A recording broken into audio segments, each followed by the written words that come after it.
Yung About witnesses?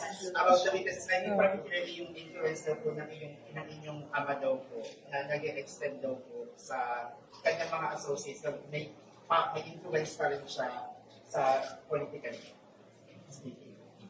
Including you and... Wait, sandali, sir. Gagawa tayo ng ibang press briefing, ha? Basahin ko muna yung opposition dahil nahihirapan ako kapag hindi ko siya mabasa yung opposition ng prosecutor. So, erase niyo muna lahat yun kasi... Follow-up lang po kay Deb. So we understand kasi ang daming reasons cited by the prosecution actually, pero ang hirap na isa-isa hindi pa nababasa. Pero being the daughter ng Vice President ng Pagsukat na talagang hinaharang nila was expected sa kanila. Pero sobrang dami ng sineti ng mga reasons. Sa'yo, influence sa family, kalyado ng father ninyo, even yung mga countries na pinili po ninyo kung saan siya supposedly pinagkakta nila. So, without necessarily looking into specifics of the reasons cited. Well, kung as a lawyer, if I am to speak as a lawyer, it's all but natural for a prosecutor to oppose everything that the defense proposes. Kasi yun yung trabaho nila eh. Whether or not reasonable yun, doesn't matter to them kasi trabaho nila ang hindi magbigay sa or magparaya sa defense team. As a daughter, anong nararamdaman ko? Well, I am concerned as a daughter. I am concerned that he will not be granted the interim release dahil he is 80 years old. He is not in good health. He's not been eating well, and he needs support from familiar people, and he needs the care of his family and loved ones. Isang sinabi niyo, sir, pwede pa rin daw niyang ma-threaten ang mga victim. You think you are still capable of doing that?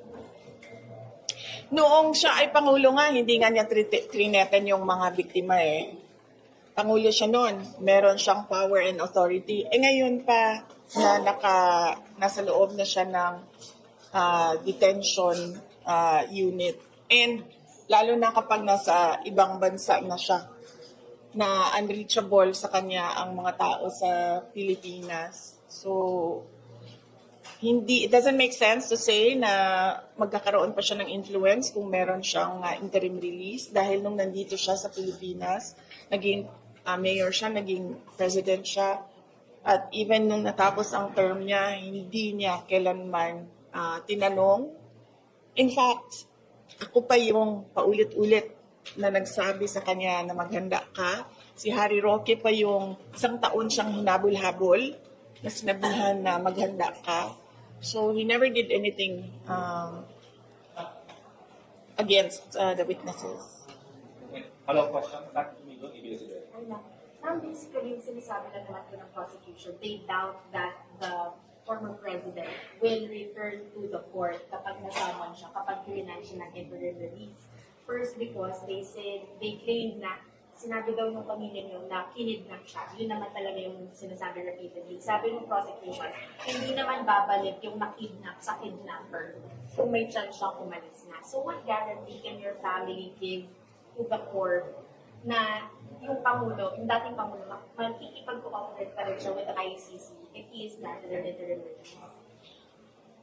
Sorry but I do not understand why the prosecution would oppose the petition for interim release of an accused based on the statements of family members. So it is clear that he is in court requesting for interim release and signifying that he will comply with all the obligations. I suppose, nandoon naman na lahat yun na nakalagay. Yun yung mga obligasyon na kailangan niyang gawin, nakalagay doon sa kanyang petition. So, ibig sabihin, the accused himself submitted to the power of the courts for interim release and whatever obligations he needs to comply. No?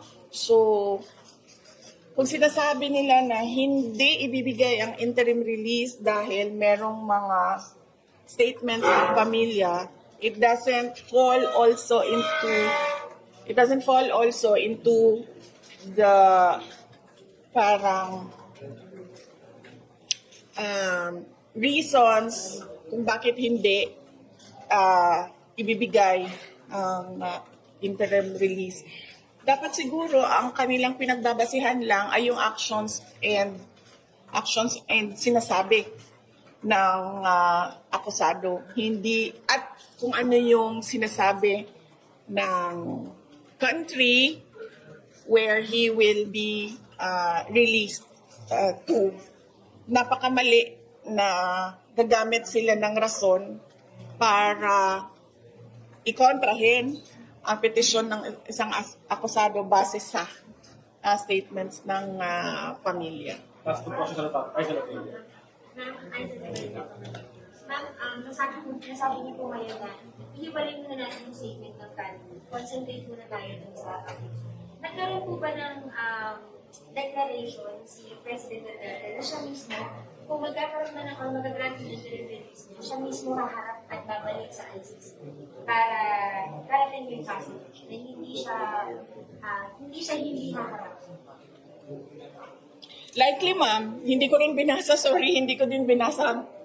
ang kasi trabaho ng mga abogado yan, ng ICC lawyers, no? So hindi ko din binasa yung petition niya for interim release. I scanned through it but did not really read with comprehension. So baka nandoon yan because isa yan sa mga obligasyon ng akusado.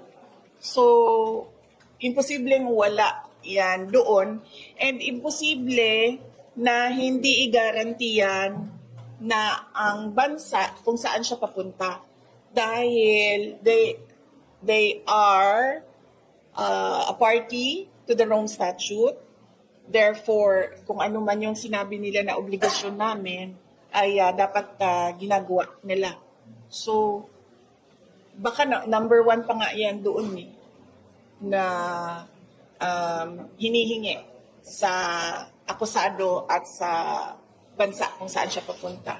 Na he will be available for the court at any time. Last question, Rayola. Realistically, how do you think are your chances in securing this release for court? Handa po ba yung pamilya na secure kung sakali naman station? Actually, kami, mga bystander lang naman kami as family members.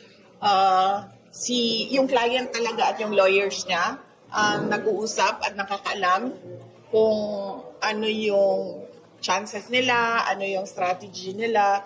So, I think it is best kung si Attorney Nicholas Kaufman ang sumagot kung ano yung chances nila for interim release. But kami, as family members, sinusuportahan namin kung ano yung napag-usapan ng client and ng lawyer. Handa po ba kayo makikita? Handa rin ba siya?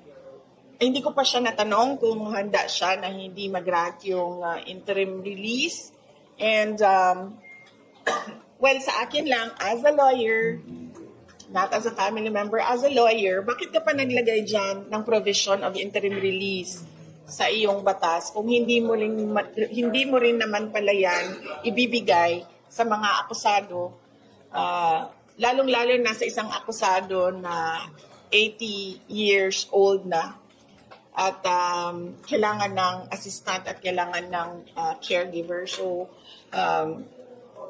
parang napakalaking question nun. Mayroon kang provision for interim release pero hindi mo naman ibibigay sa mga accused mo. And more than that, yung tagal ba na nakadetain siya na nasa pre-trial pa lang is an injustice in itself. Kasi sa ibang bansa or dito sa atin, we have the right to bail. But doon sa ICC and sa Rome Statute, wala talaga. walang right ang accused to post bail.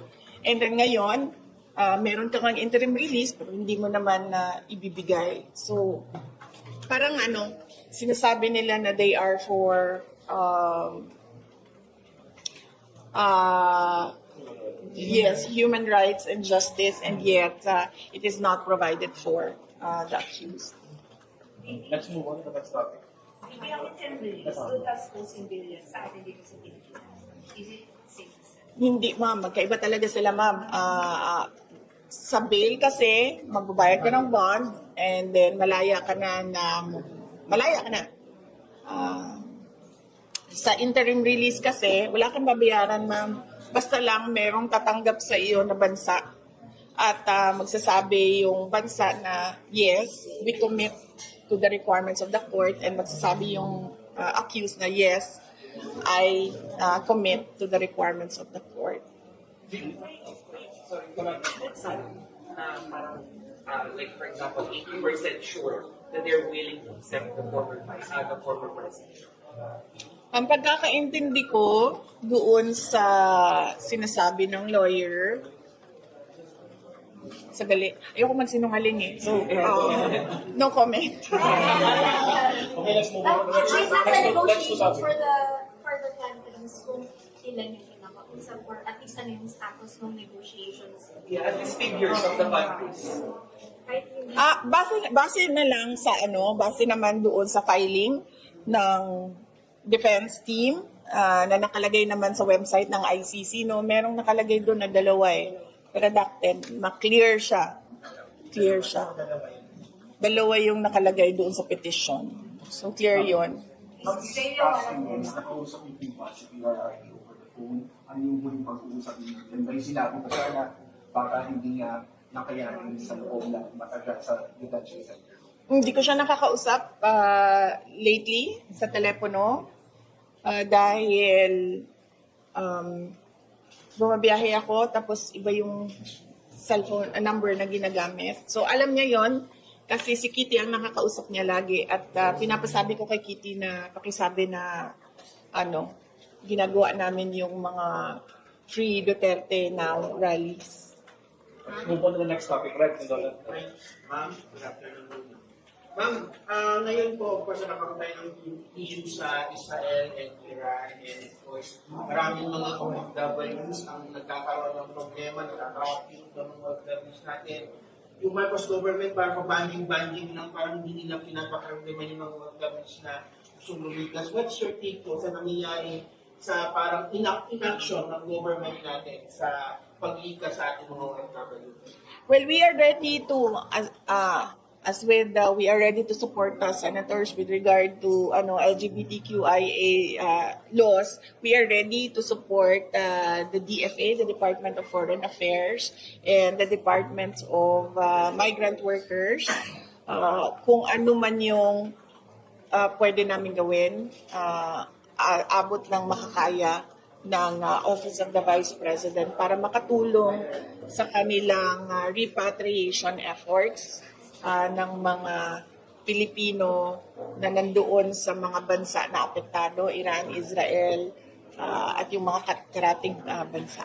Ma'am, kasi right now, parang ang iniisip ko ng mga bansa ngayon, parang palitasin yung kanilang mga citizens abroad sa course nangyayari dito. I know, merong ceasefire ngayon, may truce ngayon, pero hindi natin sure kung gaano katagal yung truce na yun. Pero pinupromotion ko sa Pilipinas, politika, personal na galit. What's your take on this po? Kasi parang dapat iniisip po ng gobyerno natin, yung kapakalan ng mga OFW sa atin, yung kapakalan din ng ating mga consumers, kaya nagtataas yung presyo ng gas. Totoo yan, no? Kaya doon sa aking mensahe kanina, kung nakita nyo sa aking speech, ay sinabi ko na unahin natin ang bayan. Huwag yung pansariling interes. At tigilan natin ang pang-aatake sa politika. But personally, ma'am, how would you score the action or inaction ng Marcos government yung decision ng gera ng Iran? Well, it's a little too late. Too little too late pala. Too little too late. Too little too late again. Dapat kasi the moment na